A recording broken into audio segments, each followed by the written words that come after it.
हाँ जी, हेलो, हाय, कैसे हैं आप लोग। ओरी रिपोर्टर में एक बार फिर आपका स्वागत है। जैसे कि मैंने आपको प्रॉमिस किया था कि हम लोग ज्यादा से ज्यादा उन लोगों से बात करेंगे जो किसानी के साथ जुड़े हुए हैं या खुद किसान हैं। तो इसी के साथ हम लोग अभी सुखजीत सिंह जी के पास आए हैं। सुखजीत बेनीपाल जी हैं जो कि डेराबस्सी से हैं। ये जिम्मेदार भी हैं, इन्होंने किसानी भी की है और ये काफी ज्यादा किसानों के साथ जुड़े भी हुए हैं। तो इनसे कुछ सवाल जो हमारे को डायरेक्ट जिसका हम लोग जवाब चाहते हैं वो मैं इनसे पूछूंगा। तो आई वुड रिक्वेस्ट, हाँ जी सुखजीत जी गल दसो सर, ਤੁਹਾਨੂੰ ਕੀ ਲੱਗਦਾ ਜਿਹੜਾ ਇਹ ਪ੍ਰੋਬਲਮ ਜਿਹੜੀ ਹੈਗੀ ਆ ਐਗਜ਼ੈਕਟਲੀ ਪ੍ਰੋਬਲਮ ਹੈ ਕੀ? ਸਤਿ ਸ਼੍ਰੀ ਅਕਾਲ ਜੀ ਸਰ। ਪ੍ਰੋਬਲਮ ਤਾਂ ਪੂਰੇ ਦੇਸ਼ ਨੂੰ ਪਤਾ ਹੈ ਔਰ ਪ੍ਰੋਬਲਮ ਇੰਨੀ ਕੁ ਵੱਡੀ ਹੈ ਕਿ ਜਿੱਦਾਂ ਪਹਿਲਾਂ ਹੀ ਪੰਜਾਬ ਨਾਲ ਤਾਂ ਪਹਿਲਾਂ ਹੀ ਬਹੁਤ ਧੱਕਾ ਹੋਇਆ। ਹਾਂਜੀ, ਜਿਵੇਂ ਮੰਨ ਲਓ ਜਿਹੜੀਆਂ ਫਸਲਾਂ ਸੀਗੀਆਂ ਉਹਨਾਂ ਨੇ ਮੁੱਲ ਲਈ ਸੀਗੀ ਜੀ ਪਹਿਲੇ ਹੀ ਤੋਂ 20 ਸਾਲ 30 ਸਾਲ ਸਾਡੇ ਬਜ਼ੁਰਗ ਕਰਦੇ ਆਏ ਜੀ, ਅਸੀਂ ਵੀ ਕਰੀ ਹੈ ਖੇਤੀ। ਹੁਣ ਚਲੋ ਅੱਗੇ ਪੜ੍ਹੇ ਲਿਖੇ ਲੋਕ ਹੋ ਗਏ ਨੇ, ਬਾਹਰ ਨੂੰ ਜਾਈ ਜਾ ਰਹੇ ਨੇ, ਜਾਈ ਹੈ। ਮੇਰੀ ਫੈਮਿਲੀ ਵੀ ਬਾਹਰ ਹੀ ਰਹਿੰਦੀ ਹੈ, ਪਰ ਜਿਹੜੇ ਇੱਥੇ ਮੇਰੇ ਵਰਗੇ ਵਿਚਾਰੇ ਹੋਰ ਜਿਹੜੇ 2-4 ਬੰਦੇ ਮੰਨ ਲਓ ਕਿਸਾਨ ਨੇ, ਖੇਤੀ ਕਰਦੇ ਨੇ, ਅਸੀਂ ਆੜਤ ਨਾਲ ਵੀ ਜੁੜੇ ਹੋਏ ਹਾਂ ਥੋੜ੍ਹਾ ਬਹੁਤਾ ਜੀ, ਉਹ ਬਹੁਤ ਜ਼ਿਆਦਾ ਪ੍ਰੋਬਲਮ ਆਈ ਹੋਈ ਹੈ ਇਹਨਾਂ 'ਚ। ਕਿਉਂਕਿ ਜਿਹੜਾ ਜਿੱਦਾਂ ਚੱਲਦਾ ਸੀ ਨਾ ਸਿਸਟਮ, ਉਹ ਬਿਲਕੁਲ ਹੀ ਸਿਸਟਮ ਗੜਬੜਾ ਗਿਆ। ਭਾਜੀ ਉਹ ਕੀ ਸੀਗਾ ਸਿਸਟਮ? ਸਿਸਟਮ ਇਹ ਸੀਗਾ ਜੀ ਕਿ ਜਿੱਦਾਂ ਮੰਨ ਲਓ ਜ਼ਿਮੀਂਦਾਰ ਦਾ ਆੜ੍ਹਤੀਏ ਨਾਲ ਸੀਗਾ ਜੀ, ਆੜ੍ਹਤੀਏ ਨਾਲ ਬੈਂਕ ਦਾ ਸੀਗਾ ਜੀ। ਬੈਂਕ ਦਾ ਤੁਹਾਡੇ ਸਾਹਮਣੇ ਹੀ ਹੈ ਜੀ, ਸਾਰੀ ਕੰਮ ਖਰਾਬ ਹੋ ਗਿਆ। ਬਿਲਕੁਲ ਜੀ। ਉਸ ਤੋਂ ਬਾਅਦ ਸਾਰਾ ਸਿਸਟਮ ਜਿੱਦਾਂ ਮੰਨ ਲਓ ਕਿਸੇ ਨੇ ਵਿਆਹ ਕਰਨਾ ਹੈਗਾ ਜੀ, ਉਹ ਆੜ੍ਹਤੀ ਤੋਂ ਪੈਸੇ ਲੈਂਦਾ, ਤੇ ਕਿਸੇ ਨੇ ਮੰਨ ਲਓ ਕੋਈ ਹੋਰ ਕਾਰਜ ਕਰਨਾ ਹੈਗਾ ਜੀ, ਉਹ ਵੀ ਆੜ੍ਹਤੀ ਤੋਂ ਪੈਸੇ ਲੈਂਦਾ। ਪਰ ਉਹ ਸਾਰਾ ਸਿਸਟਮ ਖਰਾਬ ਬੰਦ ਕਰਤਾ ਜੀ। ਉਹ ਰਿਲੇਸ਼ਨ ਤੇ ਭਾਜੀ ਇੱਕ ਹੈ ਹੀ ਹੈ ਜਿਹੜਾ ਆੜਤੀਆਂ ਦਾ ਜਿਹੜਾ ਕਿਸਾਨਾਂ ਨਾਲ ਹੈਗਾ ਜਾਂ ਤੁਹਾਡੇ ਨਾਲ ਹੈਗਾ। ਬਟ ਭਾਜੀ ਜਿਵੇਂ ਆਪਾਂ ਟੀਵੀ 'ਚ ਜਿਵੇਂ ਦੇਖ ਰਹੇ ਆ, ਸਾਰੇ ਲੋਕੀ ਦੇਖ ਰਹੇ ਨੇ, ਉਹ ਇਹ ਦੇਖ ਰਹੇ ਨੇ ਬਈ यू नो काफी ज्यादा इस टाइम टेंशन है एमएसपी को लेके और आड़तियों को लेके, मंडियों को लेके कि मंडियां बंद होती जा रही हैं। तो एमएसपी के बारे में तो इन्होंने सफाई दी है और आया भी है कि भाई एमएसपी कहीं नहीं जा रही है, एमएसपी रहेगी। एक चीज हो गई। दूसरा कि आड़ती भी कहीं नहीं जा रहे हैं। ये सिर्फ इतना है कि आपको चॉइस मिल रही है कि आपने आड़तियों के थ्रू काम करना तो करो, नहीं तो बाहर भी कर सकते हो। तो इसके बाद अभी टेंशन क्या है? हम लोग सड़कों पे हैं, हमारे भाई सड़कों पे हैं, वो लिटरली जान पे खेल रहे हैं क्योंकि कोरोना चल रहा है। ये भी हो सकता है कल को उनकी भगवान ना करे बीमारी पकड़ने, बचाना बहुत मुश्किल हो जाएगा। तो अब अपने को पता है जी एमएसपी भी वो कह रहे हैं कि है, आपको अपना आड़ती भी है। तो इसके बाद अब क्या टेंशन है भाजी? क्या ये टेंशन अभी कोई ऐसा क्या है कि सड़कों पे है भाजी सारे के सारे? देखो जी, सड़कों पे जिन्ने लोग हैं, हाँ जी भाजी, वो लोग अपने करके नहीं है, पूरे समाज करके। ठीक है जी। जिन्ना लेबर दबका हो गया जी, किसान दबका हो गया, किसान मजदूर हो गए, सारे जिन्ने भी हैं, हाँ जी, खेती कारती कामे जिन्ने भी हैगे हैं हाँ जी, वो टोटल सड़कों पे। ठीक है। सड़कों पे इस करके है क्योंकि उन्होंने अगे कोई राह नहीं दिखता। अच्छा जी। हाँ, ਤੇ ਉਹਨਾਂ ਦੀਆਂ ਜਿਹੜੀ ਥੋੜੀ ਬਹੁਤੀਆਂ ਪਹਿਲਾਂ ਤਾਂ ਜ਼ਮੀਨਾਂ ਹੈ ਨਹੀਂ ਲੋਕਾਂ ਕੋਲ, ਜੇ ਬੜੀ ਮੋਟੀਆਂ ਬੱਚੀਆਂ ਵੀ ਹੈਗੀਆਂ ਜੀ, ਅਡਾਨੀਆਂ ਵਾਲੀਆਂ ਨਾਲ ਲੈ ਲੈਣੀਆਂ, ਇਹ ਕਿੱਥੇ ਜਾਊਗੀ ਜੀ? ਬਿਲਕੁਲ, ਇਹ ਤੁਸੀਂ ਦੱਸੋ ਜੀ। ਤੁਹਾਡਾ ਚੈਨਲ ਹੈ, ਤੁਸੀਂ ਪੱਤਰਕਾਰ ਹੋ ਜੀ, ਰਿਪੋਰਟਰ ਹੋ, ਇਹਨਾਂ ਦੇ ਕੰਨਾਂ 'ਚ ਪਾਓ ਆਵਾਜ਼ ਵੀ ਇਹ ਗਲਤ ਹੈ। ਕੀ ਗੱਲ ਦਾ ਭਾਈ ਦੱਸੋ, ਉਹੀ ਕਹਿਣਾ ਹੈ ਤੁਸੀਂ ਇੱਕ ਵਾਰੀ ਪਾਓ। ਮੈਂ ਇਹ ਪੂਰੀ ਮਤਲਬ ਮੇਰੀ ਕੋਸ਼ਿਸ਼ ਇਹੀ ਹੁੰਦੀ ਹੈ ਕਿ ਜਿੱਦੇ ਤੁਸੀਂ ਜਿਨ੍ਹਾਂ ਦੇ ਕੰਨ 'ਚ ਪਾਉਣ ਨੂੰ ਕਹਿ ਰਹੇ ਹੋ ਨਾ, ਅਸੀਂ ਪਾਵਾਂਗੇ। ਤੁਸੀਂ ਦੱਸੋ ਕਿਹਨੂੰ ਕੀ ਮੈਸੇਜ ਦੇਣਾ ਭਾਜੀ? ਮੈਸੇਜ ਤਾਂ ਜੀ ਦੇਖੋ, ਇਹ ਹੁਣ ਤਕਰੀਬਨ 2022 ਚ ਇਲੈਕਸ਼ਨ ਹੋਣੇ ਹੈ, ਠੀਕ ਹੈ ਨਾ, ਤੇ ਇਹ ਪੰਜਾਬ ਦੇ, ਹਾਂ ਪੰਜਾਬ, ਠੀਕ ਹੈ। ਔਰ ਪੰਜਾਬ ਦੇ ਜਿੰਨੇ ਇਲੈਕਸ਼ਨ ਹੋਣੇ ਆ, ਤੁਸੀਂ ਫੇਸਬੁੱਕ ਤੇ ਦੇਖ ਲਓ ਜੀ, YouTube ਤੇ ਦੇਖ ਲਓ, ਹੋਰ ਗੂਗਲ ਤੇ ਸਰਚ ਮਾਰ ਲਓ, ਜਿੰਨੀ ਵੀਡੀਓ ਆਈਆਂ, ਜਿੰਨੇ ਜਾਮ ਲੱਗੇ ਆ ਜੀ, ਧਰਨੇ ਲੱਗੇ ਆ, ਹਨਾ, ਵੱਡੇ ਵੱਡੇ ਅੰਦੋਲਨ ਹੋਏ ਆ, ਕਲਾਕਾਰ ਵੀ ਬਹੁਤ ਬੈਠੇ ਨੇ, ਬਿਲਕੁਲ ਬੈਠੇ। ਉਹਨਾਂ ਦੇ ਚੈਨਲਾਂ ਤੇ ਦੇਖ ਲਓ ਜੀ, ਉਹਨਾਂ ਦੇ ਪੇਜਾਂ ਤੇ ਦੇਖ ਲਓ, ਕਿੰਨੇ ਲੋਕ ਪਛਾਣ ਦੇ ਜੀ। ਉਹ ਕਹਿੰਦੇ ਆ ਵੀ ਸਾਡੇ ਪਿੰਡ ਨਹੀਂ ਵੀ ਆਉਣਾ ਵੋਟ ਲੈਣ, ਆਪਦਾ ਬੋਰੀ ਬਿਸਤਰਾ ਚ ਲੱਭ ਚੱਕ ਲਓ। ਹੁਣ ਇਹ ਤਾਂ ਹੁਣ ਜਿਹੜੇ ਮਜ਼ਦੂਰ ਨੇ ਜੀ ਇਹੀ ਐਮਐਲਏ ਬਣਨਗੇ, ਔਰ ਜਿਹੜੇ ਕਿਸਾਨ ਨੇ ਇਹੀ ਐਮਪੀ ਬਣਨਗੇ ਜੀ, ਔਰ ਆਪਣੀ ਆਪਣੀ ਸਰਕਾਰ ਇਹ ਘਰੇ ਲੈ ਕੇ ਆਉਂਗੇ ਜੀ। ਹੁਣ ਬਹੁਤ ਹੋ ਗਈ ਜੀ ਦਾਵਾਗਰੀ ਇਹਨਾਂ ਦੀ, ਬਹੁਤ ਰਾਜ ਹੋ ਗਿਆ ਜੀ, ਬਥੇਰੇ ਲੋਕਾਂ ਕੋਲ ਜਾ ਜਾ ਕੇ ਮਿੰਨਤਾਂ ਕਰ ਲਈਏ। ਬਟ ਵੀਰੇ ਤੁਸੀਂ ਵੀ ਸਮਝਦੇ ਹੋ, ਅਸੀਂ ਕਹਿ ਲਈਏ ਵੀ ਆਪਣੇ ਕਿसान ही एमएलए बनेंगे, एमपी बनेंगे, ये हो नहीं सकता था। उन्होंने पता है ना, ये समहाउ हमारी कंट्री में ना ये चीज चलती आ रही है कि मिनिस्टर के बेटे ने या मिनिस्टर के रिश्तेदार ने इधर आना है। आज आप ये लगाओ जी, अगर सपोज करो कि हमारे अपने हल्के से कोई खड़ा हो भी जाता है, तो हम जो उसके जानने वाले, मैं कहता हूँ कि कुछ लोग तो उसको वोट दे देंगे, बाकी लोग तो वोट भी नहीं देते। क्योंकि अनफॉर्चुनेटली जो इलेक्शंस है, इलेक्शंस सिर्फ ईमानदारी पे और आदमी के कैरेक्टर पे नहीं जीता जाता, उसमें पैसा बहुत लगता है। ठीक है, तो पैसे पीछे आप ही मरे पे जब किसानों की बात करें तो वो तो देखो प्रैक्टिकल बात नहीं है। लेकिन अब इसमें जो हम लोगों ने पहले भी बात करी, मेरे को दूसरे लोगों से फीडबैक आया, ये बोलते थे कि जो सबसे नियरेस्ट पॉइंट हमारा है एमएलए एमपी, तो देखो जी मेरे को कोई फायदा नहीं होता उनके दिख नहीं रहा है, वो अगर चाहे बीजेपी से हो चाहे कांग्रेस से हो, क्योंकि आज घर पे बात आ चुकी है, पॉलिटिकल पार्टी की बात नहीं है। मेरे पास किसी की एक हमारे करनैल सिंह जी थे, वो भी किसान थे, उनका कहना ये था जी कि आप हमारे जो डिप्टी कमिश्नर होते हैं, अब वो लोग तो सीधा आपके साथ जुड़े होते हैं, ये लोग मोदी जी के कहने पे आजकल खुले में शौच बंद करा रहे हैं। आपने भी देखा होगा जी, मुहिम चल रही है कि आप खुले में शौच मत करो। मैंने कई डीसी को देखा वो डायरेक्टली इस चीज में इन्वॉल्व हो रखे हैं, क्योंकि वो मोदी जी चाहते हैं। अब अगर मैं बात करूं कि एक डीसी साहब आपके सामने खड़े हैं, दसो मैंने भाजी उन्होंने की कहना ਤੁਸੀਂ? ਡੀਸੀ ਸਾਹਿਬ ਨੂੰ ਤਾਂ ਇਹੀ ਰਿਕੁਐਸਟ ਹੈ ਜੀ ਕਿ ਤੁਸੀਂ ਮੌਕੇ ਦੇ ਅਫਸਰ ਹੋ, ਔਰ ਡੀਸੀ ਸਾਹਿਬ ਕੋਲ ਤਾਂ ਜੀ ਪੂਰਾ ਮੰਨ ਲਓ ਜ਼ਿਲ੍ਹਾ ਹੁੰਦਾ ਜੀ, ਹਾਂਜੀ ਮਾਲਕ ਹੁੰਦੇ ਆ ਜ਼ਿਲ੍ਹੇ ਦੇ। ਜੀ ਭਾਜੀ, ਤੇ ਜ਼ਿਲ੍ਹੇ ਦੇ ਜੇ ਮਾਲਕ ਹੈਗੇ ਆ ਜੀ, ਉਹਨਾਂ ਨੂੰ ਤਕਰੀਬਨ ਆਪਣੀ ਜਿੱਦਾਂ ਇਹਨਾਂ ਦੇ ਸਰਕਾਰੀ ਹੁੰਦੇ ਆ ਜੀ ਸਿਸਟਮ, ਮੰਨ ਲਓ ਮੇਲ ਪਾਣੀ ਹੈ ਜੀ, ਕਿਸੇ ਦੇ ਜਵਾਬ ਦਾ ਮੇਲ ਦਾ ਹੁੰਦਾ ਜੀ, ਬਿਲਕੁਲ ਚਿੱਠੀ ਪਾਉਣੀ ਹੈ ਜੀ, ਹਨਾ, ਜੇ ਇੱਕ ਸਰਪੰਚ ਵੀ ਚਿੱਠੀ ਪ੍ਰਧਾਨ ਮੰਤਰੀ ਲਿਖ ਜੇ, ਉਹ ਪਤਾ ਨਹੀਂ ਅੱਗੋਂ ਕੌਣ ਦੇ ਦੇਵੇ ਜਵਾਬ, ਪਰ ਜਵਾਬ ਤਾਂ ਹੁੰਦਾ ਹੈ ਜੀ। ਸੋ ਇਹਨਾਂ ਨੂੰ ਜਵਾਬ ਮੰਗਣੇ ਚਾਹੀਦੇ ਆ ਵੀ ਦੁਨੀਆ ਸੜਕਾਂ ਤੇ ਹੈ, ਸਾਨੂੰ ਪ੍ਰੋਬਲਮ ਆ ਰਹੀ ਹੈ। ਪੁਲਿਸ ਵਾਲਿਆਂ ਚ ਕਿਹੜਾ ਜੀ ਜ਼ਿਮੀਂਦਾਰਾਂ ਦੇ ਜਾਂ ਮਜ਼ਦੂਰਾਂ ਦੇ ਬੱਚੇ ਨਹੀਂ ਹੈਗੇ, ਪੁਲਿਸ ਚ ਹੈ ਜਿਨ੍ਹਾਂ ਤੋਂ ਡਾਂਗਾ ਮਰਵਾ ਰਹੇ ਨੇ ਜੀ, ਉਹਨਾਂ ਉਹ ਵੀ ਕਿਸਾਨ ਦੇ ਬੱਚੇ ਨੇ, ਬਿਲਕੁਲ ਜੀ, ਉਹ ਵੀ ਕੋਈ ਨਾ ਕੋਈ, ਮੈਂ ਕਹਿੰਦਾ ਵੀ 60-70% ਮਜ਼ਦੂਰਾਂ ਦੇ ਕਿਸਾਨਾਂ ਦੇ ਬੱਚੇ ਨੇ ਜੀ, ਕਿਉਂਕਿ ਜਿਹਦੀ ਫੈਕਟਰੀ ਲੱਗੀ ਆ ਉਹਨੂੰ ਕੀ ਲੋੜ ਹੈ ਪੁਲਿਸ 'ਚ ਜਾਣ ਦੀ? ਬਿਲਕੁਲ ਹਨਾ, ਉਹ ਤਾਂ ਆਪਣੀ ਫੈਕਟਰੀ ਚਲਾਊਗਾ ਜੀ।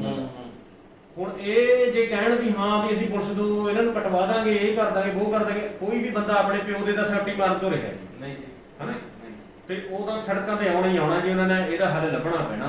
ਡੀਸੀ ਸਾਹਿਬ ਨੂੰ ਰਿਕੁਐਸਟ ਹੱਥ ਜੋੜ ਕੇ कि तुसी भी मेला पाओ जी, ये साडे बस तो बाहर हो रही है जी पब्लिक, इनको ठीक करो। देखो भाई डीसी साहब मैंने आपका नाम क्यों लिया मैं आपको बताता हूँ। इस टाइम मैं मोहाली जिले से बात कर रहा हूँ, तो this goes directly to the DC साहब ऑफ मोहाली, लेकिन कोई भी डीसी साहब आप किसी भी हल्के के हो, किसी भी डिस्ट्रिक्ट के हो, ये सबके लिए जाता है। देखिए हमें पता है हमारे मिनिस्टर बनने का कोई वो नहीं होता है, एक 10वीं फेल भी मिनिस्टर बन सकता है, लेकिन डीसी कोई ऐसे नहीं बन सकता। तो हमारा ये बिलीफ है कि आप पढ़ लिख कर यहाँ पहुंचे हो, आप मालक हो, आप पढ़ लिख कर यहाँ पहुंचे हो, आपने बहुत कुछ अपनी लाइफ में अचीव किया। अचीव किस लिए किया? क्योंकि हमें ह्यूमैनिटी के काम आना है, हमें अपने लोगों के काम आना है। तो जैसे कि पाजी बोल रहे हैं कि देखो सर आप लोग हो, ये मेरी पिछली वीडियो में मैंने बोला आप लोग हो, आप लोग कुछ कर सकते हो अगर आप तरीके से, और अगर ऐसी कौन सी चीज है जो आप दिल से चालो वो ना हो, ऐसा कुछ नहीं है। एक डिस्ट्रिक्ट के लिए अगर एक डीसी साहब दिल से कुछ चाहे, ऐसा क्या है कुछ ना हो। क्या हमारे मोहल्ले के डीसी साहब हैं, क्या आज तक आप जाके किसी किसान के जो हमारे संघ बने हुए हैं आप उनसे मिले हैं? क्या आपने ये जानने की कोशिश करी है आपके डिस्ट्रिक्ट में जो हो रहा है वो क्यों हो रहा है? क्या आप किसी इंडिविजुअल जाके ऐसे चलते हुए किसी किसान से जो खेतों में अकेला काम कर रहा है उनसे जाके मिले हैं कि आपकी प्रॉब्लम क्या है? मुझे पता है शायद ये आपके ओहदा जो है उसको वो नहीं करता, जस्टिफाई नहीं करता, लेकिन अल्टीमेटली आप है किस लिए? अल्टीमेटली आप गवर्नमेंट सर्वेंट हैं, ultimately you are here for the people. Servant exactly not literally है ना, आप भी जानते हो इस बात को, लेकिन आप लोगों के लिए हो। अगर आप नहीं करोगे सर कौन करेगा? जिदा पाजी ने क्या सर, हम लोग हमारी रीच मोदी साहब तक नहीं है, in that case captain Amarinder Singh तक भी नहीं है सर। पंजाब की बात करूं तो एक्चुअली किसी भी सीएम की पास हमारी अप्रोच नहीं है सर, लेकिन आपके तक हमारी रीच है, आपके दफ्तर हम आ सकते हैं। अगर हम नहीं भी आते सर, आप बाहर निकलते हैं, आप कम से कम बात कीजिए, आप कोशिश कीजिए। देखिए इस चीज का जो हल है, जो हमारे भी किसानों की जो मुसीबत आई है, ये जो चल रहा है, इसका हल बात करके निकलने वाला है। बिल्कुल ठीक है जी। इससे शरीफ, इससे बीबा जो पर्सनालिटी है हमारे इंडिया में किसी की नहीं है जो किसानों की होती है, किसान चाहे केरला में हो चाहे पंजाब में हो। ठीक है जी। आपको सर चाहिए, आप बाहर निकलिए, आप बात कीजिए, सब लोग खड़े हैं आपसे बात करने के लिए, सब लोग खड़े हैं आपके साथ डिस्कस करने के लिए। ये मुश्किल होगा कि अगर मैं हर किसी के साथ निकल के बात करना शुरू कर देंगे आप लोग संघ बने हुए हैं, उनके साथ बात कीजिए कि जी आपकी प्रॉब्लम क्या है। मैं कहता हूँ जी छोटे छोटे तबके से प्रॉब्लम को खत्म करना शुरू कीजिए, प्रॉब्लम क्यों नहीं खत्म होगी? ठीक है भाई, बिल्कुल खत्म हो जाएगी, यही हाल है। हाँ जी हाँ जी। ਤੁਹਾਡੇ ਨਾਲ डीसी साहब यही रिक्वेस्ट है, मैं आपको हाथ जोड़ के यही चीज की रिक्वेस्ट है कि आप बाहर निकलो सर। ये मेरा वीडियो आपके पास है, ये मेरी प्रोफाइल से है, आप मुझे बोलिए, मैं अगर कुछ भी कर सकता हूँ, आपको लगता है मैं कहीं जाकर कुछ कर सकता हूँ, आप बाहर निकलिए, आप बात कीजिए। आप कहोगे कि मेरे कल्ले निकलने से क्या होगा सर, आप निकलोगे, आपको देख के बाकी निकलेंगे। आप सर बाहर निकलिए, बिकॉज इस टाइम किसानों को आपकी जरूरत है और आप ही हो जहां तक हमारी रीच है, हम इससे आगे हमारी रीच नहीं है अभी। क्यों भाई? देखो रीच की गल तो यही है जी, पहला तो रिक्वेस्ट यही होती है हो जाता ना कि अगला सरपंच कोल जाता है, बिल्कुल उस तो बाद फिर जो नहीं कोई गल बनती अगला थाने चला जाता है, थाने की गल बनती कोर्ट चला जाता जी, कोर्ट नहीं गल बनती अगला हाई कोर्ट चला जाता है, फिर सुप्रीम कोर्ट बैठा है। सो इस करके स्टैप बाय स्टैप जो भी अगला समझदा भी यार मैंने ਉੱਥੇ ਤਾਂ ਪਤਾ ਜਾਊਗਾ ਹੀ ਜਾਊਗਾ। देखिए सुजीत मेरे मेरा कहने का मतलब ये देखो लीगल सानू भी पता है इंडिया च ना लंबा चलता है, 20-25 साल लग जाते हैं। डीसी साहब तो ਸਾਡੇ ਵਾਸਤੇ ਹੈਗੇ ਨੇ, ਜਦੋਂ ਉਹਨਾਂ ਨੂੰ ਮੁਹੱਲੇ ਦਾ ਡੀਸੀ ਬਣਾਤਾ ਗਿਆ ਉਹ ਤੇ ਆਪਣੇ ਵਾਸਤੇ ਹੈਗੇ ਨੇ, ਜੇ ਉਹ ਸਾਡੀ ਨਹੀਂ ਸੁਣਨਗੇ ਕੌਣ ਸੁਣੇਗਾ? ਦੇਖੋ ਜੀ ਮੌਕੇ ਦੇ ਐਮਐਲਏ ਜਿਹੜੇ ਹੈਗੇ ਆ ਔਰ ਡੀਸੀ ਸਾਹਿਬ ਹੈਗੇ ਆ, ਐਸਡੀਐਮ ਸਾਹਿਬ ਹੈਗੇ ਆ, ਇਹਨਾਂ ਨੂੰ ਇਹਨਾਂ ਦੀ ਕਾਬਲੀਅਤ ਤੇ ਹੀ ਔਰ ਗਵਰਨਮੈਂਟ ਨੇ ਇਹਨਾਂ ਨੂੰ ਲਗਾਇਆ ਹੈਗਾ ਜੀ ਇੱਥੇ ਸਾਡੇ ਕਰਕੇ। ਜੀ ਬਿਲਕੁਲ ਜੀ, ਅਸੀਂ ਬੜੀ ਆਸ ਰੱਖਦੇ ਹਾਂ ਕਿ ਸਾਡਾ ਮਸਲਾ ਹੱਲ ਹੋ ਜੇ।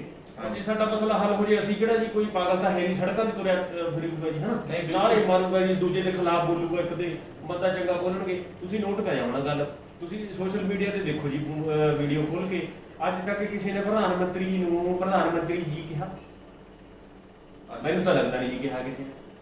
ਹਰੇਕ ਬੰਦਾ ਕੁਛ ਨਾ ਕੁਛ ਗਲਤ ਬੋਲਦਾ ਜੀ, ਉਹਨਾਂ ਨੂੰ ਗਲਤ ਲੈਂਗੁਏਜ ਆ ਉਹਨਾਂ ਦੀਆਂ ਲੋਕਾਂ ਦੀਆਂ। ਚਲੋ ਜੋ ਵੀ ਅਗਲੇ ਦੇ ਮਨ 'ਚ ਗੁੱਸਾ ਹੁੰਦਾ ਕਿ ਕੱਢਦਾ ਹੀ ਹੈ ਫਿਰ ਤਾਂ ਸਰ ਹਮਾਰਾ ਪ੍ਰਧਾਨ ਮੰਤਰੀ ਹੈ ਨਾ ਭਾਜੀ, ਸਾਡਾ ਹੈਗਾ, ਆਪਾਂ ਆਪਣਾ ਸਮਝਦੇ ਆ ਤਾਂ ਗਾਲਾਂ ਕੱਢਦੇ ਆ। ਬਾਕੀ ਐਮਐਲਏ ਐਮਪੀਜ਼ ਇਹਨਾਂ ਨੂੰ ਵੀ ਮੇਰੀ ਹੱਥ ਜੋੜ ਕੇ ਬੇਨਤੀ ਹੈ ਜੀ। ਹਾਂ ਸਾਡੇ ਐਮਐਲਏ ਜਿਹੜੇ एमएलए साहब ने एनके शर्मा जी ਤੇ ਸਰ आपके पास ये वीडियो मैं आपको अलग से WhatsApp करूंगा सर, मेरे को ਤੁਹਾਡਾ ਨੰਬਰ ਹੈ ਤੇ ਇਹ ਸਰ ਮੇਰੇ ਵੀਰ ਦੀ ਗੱਲ ਸੁਣੋ। ਹਾਂਜੀ ਹਾਂਜੀ ਸ਼ਰਮਾ ਜੀ, ਮੈਂ ਤੁਹਾਡਾ ਬੜਾ ਸਤਿਕਾਰਯੋਗ ਆ ਤੇ ਤੁਸੀਂ ਮੇਰੇ ਇਲਾਕੇ ਦੇ ਐਮਐਲਏ ਹੋ। ਤੁਸੀਂ ਮੈਨੂੰ ਪਤਾ ਜੀ 10 ਸਾਲ ਤੋਂ ਇੱਥੇ ਪਿੱਛੇ ਸਾਡੇ ਇਲਾਕੇ ਦੀ ਸੇਵਾ ਵੀ ਕਰ ਰਹੇ ਹੋ। ਮੈਂ ਕਿਸੇ ਪਾਰਟੀ ਨਾਲ ਸੰਬੰਧ ਨਹੀਂ ਰੱਖਦਾ ਜੀ। ਬਿਲਕੁਲ ਮੇਰਾ ਪਰਿਵਾਰ ਜ਼ਰੂਰ ਪਿਛਲੇ ਤਕਰੀਬਨ ਕਾਫੀ ਸਾਲਾਂ ਤੋਂ ਅਕਾਲੀ ਦਲ ਨਾਲ ਜੁੜਿਆ ਹੋਇਆ, ਪਰ ਮੈਂ ਹੁਣ ਬਿਲਕੁਲ ਵੀ ਨਾ ਤਾਂ ਕਿਸੇ ਪਾਰਟੀ ਨੂੰ ਵੋਟ ਪਾਣੀ ਹੈ ਜੀ। ਜਿਹੜਾ ਬੰਦਾ ਜ਼ਿਮੀਂਦਾਰਾਂ ਦੇ ਹੱਕ ਦੀ ਗੱਲ ਕਰੂਗਾ ਜੀ ਔਰ ਇਹਨਾਂ ਦੇ ਆਪਣਾ ਜ਼ਿਮੀਂਦਾਰ ਹੋਗੇ ਜੀ, ਕਿਸਾਨ ਏਕਤਾ ਹੋਊਗੀ ਜੀ ਪੂਰੀ, ਜਥੇਬੰਦੀਆਂ ਦਾ ਸਾਥ ਦਊਗਾ, ਆਪਾਂ ਉਹਨਾਂ ਨੂੰ ਵੋਟਾਂ ਪਾਵਾਂਗੇ, ਨਹੀਂ ਅਦਰਵਾਈਜ਼ ਅਸੀਂ ਨਹੀਂ ਕਿਸੇ ਨੂੰ। तो फिर एनके शर्मा जी ਤੁਹਾਡੇ ਵਾਸਤੇ ਤੁਹਾਡੀ ਵੀ ਬਹੁਤ ਵੱਡੀ ਜ਼ਿੰਮੇਵਾਰੀ ਬਣਦੀ ਹੈ ਸਰ। ਉੱਠ ਕੇ ਮੈਨੂੰ ਪਤਾ ਹੈ ਤੁਸੀਂ ਠੀਕ ਵੀ ਹੋ, ਤੁਸੀਂ ਵੀ ਕਰੋਨਾ ਇਹ ਜਿਹੜੀ ਪਾਰਟੀਆਂ ਹੈਗੀਆਂ ਜੀ, ਅਕਾਲੀ ਦਲ ਹੋ ਗਿਆ, ਸ਼੍ਰੋਮਣੀ ਆਪਣਾ ਇਹ ਬੀਜੇਪੀ ਹੋ ਗਈ, ਕਾਂਗਰਸੀ ਹੋ ਗਏ, ਆਪ ਵਾਲੇ ਹੋ ਗਏ, ਇਹਨਾਂ ਨੂੰ ਸਾਰਿਆਂ ਨੂੰ ਇੱਕ ਪਾਸੇ ਰੱਖ ਕੇ ਨਾ ਜੀ ਕਿਸਾਨੀ ਮੁੱਦੇ ਤੇ ਆ ਜਾਣਾ ਚਾਹੀਦਾ ਔਰ ਇਹਨਾਂ ਦੀ ਹੈਲਪ ਕਰਨੀ ਚਾਹੀਦੀ। ਨਹੀਂ ਦੇਖੋ ਜਿੰਨਾ ਤੱਕ ਮੈਂ ਸ਼ਰਮਾ ਜੀ ਨੂੰ ਜਾਣਦਾ, ਮੈਂ ਇਹਨਾਂ ਨੂੰ ਦੇਖਿਆ ਜੀ, ਇਹ ਸ਼ਰਮਾ ਜੀ ਨੂੰ ਲੋਕੀ ਆਪਣੇ ਲੈਵਲ ਤੇ ਜਾਣਦੇ ਨੇ, ਪਾਰਟੀ ਬਾਅਦ ਚ ਆਈ ਕਿਉਂਕਿ ਸ਼ਰਮਾ ਜੀ ਇਨੀਸ਼ੀਅਲੀ ਸ਼ੁਰੂ ਵੀ ਉਦਾਂ ਹੋਏ ਸੀ। ਤੇ ਸ਼ਰਮਾ ਜੀ ਹੁਣ ਤੁਹਾਡੇ ਵਾਸਤੇ ਸਰ ਬਹੁਤ ਵੱਡੀ ਜ਼ਿੰਮੇਵਾਰੀ ਹੈ। ਦੇਖੋ ਤੁਸੀਂ ਵੀ ਬਾਹਰ ਨਿਕਲੋ, ਮੈਨੂੰ ਪਤਾ ਸਰ ਸ਼ਰਮਾ ਜੀ ਪੋਜ਼ਿਟਿਵ ਹੋ ਗਏ ਸੀ, ਆਈ ਹੋਪ ਸਰ ਤੁਸੀਂ ਠੀਕ ਹੋ ਗਏ ਹੋਣੇ, ਫਰਕ ਪੈ ਗਿਆ ਹੋਣਾ। ਸਰ ਤੁਸੀਂ ਬਾਹਰ ਨਿਕਲੋ, ਤੁਹਾਡੇ ਜਿਹੜੇ ਅਫਸਰ ਹੈਗੇ ਨੇ, ਜਿਹੜੇ ਤੁਹਾਡੇ ਬਿਊਰੋਕਰੈਟਸ ਹੈਗੇ ਨੇ, ਉਹਨਾਂ ਨੂੰ ਕਹੋ ਸਰ ਬਾਹਰ ਨਿਕਲਣ, ਲੋਕਾਂ ਨਾਲ ਗੱਲ ਕਰਨ, ਇੱਕ ਝੰਡੇ ਥੱਲੇ ਇਕੱਠੇ ਹੋ ਜਾਣ ਜੀ, ਬਹੁਤ ਵਧੀਆ ਰਹੂਗਾ। ਹੁਣ ਮੌਕਾ ਵੀ ਹੈਗਾ, ਆਪ ਦਾ ਜ਼ੋਰ ਦਿਖਾਉਣ ਦਾ ਵੀ ਮੌਕਾ ਜੀ, ਤੇ ਨਾਲੇ ਉਹ ਵੀ ਚਲੋ ਤੁਹਾਨੂੰ ਪਤਾ ਹੀ ਆ, ਹੁਣ ਮੈਂ ਬੋਲਣਾ ਨਹੀਂ ਚਾਹੁੰਦਾ ਵੀ ਵੋਟਾਂ ਕੱਢਣ ਦਾ, ਚਲੋ ਉਹ ਤੇ ਸਿਆਸੀ ਗੱਲ ਹੋ ਗਈ, ਫਿਰ ਸਿਆਸੀ ਗੱਲ ਹੋ ਗਈ ਤੇ ਮੈਂ ਸਰ ਪਰ ਇਹੀ ਗੱਲ ਹੈ ਜੀ ਵੀ ਲੋਕਾਂ ਨੂੰ ਪਰੇਸ਼ਾਨ ਨਾ ਕਰੋ। ਇਹ ਸਿਆਸੀ ਦੇਖੋ, ਜੇ ਮੋਦੀ ਨਾਲ ਕਿਸੇ ਦੇ ਕੰਮ ਨਹੀਂ ਆਣਾ, ਆ ਮੋਦੀ ਜੀ ਨਾਲ ਸਿਆਸਤ ਕਰਦੇ, ਕਾਹਨੂੰ ਲੋਕਾਂ ਨੇ ਸੜਕਾਂ ਤੇ ਆਉਣਾ ਤਾਂ ਜੀ?